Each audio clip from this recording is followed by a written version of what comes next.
ভিডিওতে দেখতে পাচ্ছি কিভাবে ঢেউকে সামলে উঠে বাবা তার সন্তানকে রক্ষা করছে।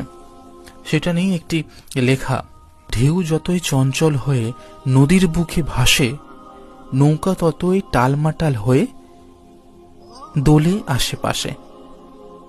নৌকা দোলে, মাঝি দোলে, দোলে মাঝির ছোট্ট খোকা, ঢেউয়ের আক্রমণেও তাদের যাবে না কো রোখা।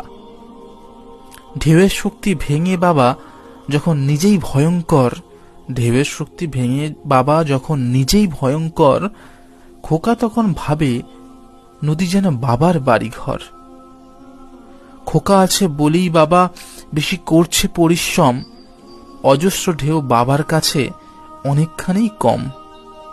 যতই ঢেউ আসুক না কেন, যতই বাধা আসুক না কেন, সন্তানের কাছে তার বাবা মা একটা বিশাল শক্তি হয়ে চলে আসে। বিভিন্ন বাধা বিপত্তি আসলে তিনি রক্ষা করতে জানে।